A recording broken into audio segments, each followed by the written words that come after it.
people, young people, ಎಲ್ಲರೂ relate ಮಾಡ್ಬೋದು. So it's a movie that everybody can watch. ನಮ್ಮ ಸಮಾಜದಲ್ಲಿ ಏನ್ ನಡೀತಿದೆ ಈ ವರ್ಲ್ಡ್ ಅಲ್ಲಿ, ಹೆಂಗೆ ಲೋ ಕಾಸ್ಟ್ ಅಪ್ಪರ್ ಕಾಸ್ಟ್, ಒಂದು ಹುಡುಗ ಹುಡುಗಿ ಫ್ರೆಂಡ್ಸ್ ಆಗು ಇರಬಾರ್ದಾ, ಯಾಕೆ ಹಿಂಗೆ ಕಾಸ್ಟ್ ಡಿಫ್ರೆನ್ಸಿಯೇಷನ್ ಮಾಡ್ತಾರೆ ಅಂತ ಇದೊಂದು ಮೂವಿ ಸೋಷಿಯಲ್.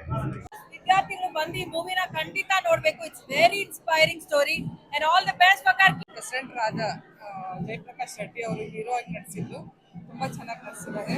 ಮೂವಿ ಸ್ಟೋರಿ ತುಂಬಾ ಚೆನ್ನಾಗಿದೆ. ಸಮಾಜಕ್ಕೆ ಒಂದು ಒಳ್ಳೆ ಮೆಸೇಜ್ ಇದೆ ಈ ಮೂವಿಯಲ್ಲಿ. ಹಾಗೂ ಎಂಟೈರ್ ಕರ್ಕಿ ಟೀಮ್ಗೆ ಆಲ್ ದ ಬೆಸ್ಟ್. ಸಿನಿಮಾ ನಾವು ಆರ್ಟಿಂದ ಮಾಡಿದ್ದೀವಿ, ಹೃದಯಪೂರ್ವಕ ಮಾಡಿದ್ದೀವಿ. ಅದೆಲ್ಲ ನೀವು ಬೆಂಬಲಿಸಿ, ಈ ಒಂದು ಕನ್ನಡಕ್ಕೆ ಒಂದು ವಿಭಿನ್ನವಾದ ಸಬ್ಜೆಕ್ಟ್ ಇದು, ಎಲ್ಲ ಸಪೋರ್ಟ್ ಮಾಡಿ ಇದನ್ನು ಗೆಲ್ಲಿಸ್ಬೇಕು. ಯಾಕಂದರೆ ಈ ಥರ ಸಿನಿಮಾಗಳು ಬರೋದು ತುಂಬ ಕಷ್ಟ ಇದೆ. ಅದರಿಂದ ಎಲ್ಲ ನೋಡಿ ಬೆಂಬಲಿಸಿ. ಇದರೊಂದು ಸ್ಟೂಡೆಂಟ್ ಒಂದು ಪವರು, ಅವನ ಕಷ್ಟಗಳು ಅವೆಲ್ಲ ಇರುತ್ತೆ. ಇವೆಲ್ಲ ನೋಡಿ ಹಾರೈಸಿ ಗೆಲ್ಲಿಸಿ ನಮ್ಮನ್ನು. ಪ್ಲೀಸ್ ದಯವಿಟ್ಟು ನಮ್ಮನ್ನು ಉಳಿಸಿ. ಜೈ ಕರ್ನಾಟಕ ಮಾತೆ. ಜೈ ಭೀಮ್, ಜೈ ಭುವನೇಶ್ವರಿ ತಾಯಿ. ಇವತ್ತು ಎಲ್ಲ ನನ್ನ ಸಹೋದರರು, ನನ್ನ ತಮ್ಮಂದರು, ನಮ್ಮ ಕರ್ನಾಟಕದ ಜನತೆ ಎಲ್ಲ ಪ್ರತಿಯೊಬ್ಬರು ಥಿಯೇಟರ್ಸಲ್ಲಿ ಬಂದು ಮೂವಿ ನೋಡ್ತಾ ಇದ್ದಾರೆ. ನಮಗೋಸ್ಕರ ನನ್ನ ಮಾತು, ನನ್ನ ಕನ್ನಡ ತಾಯಿನ ಉಳಿಸೋದಕ್ಕೋಸ್ಕರ ಎಲ್ಲ ಪ್ರತಿಯೊಬ್ಬರು ಹರಿಸ್ತಾ ಇದ್ದಾರೆ, ಆಶೀರ್ವದಿಸ್ತಾ ಇದ್ದಾರೆ.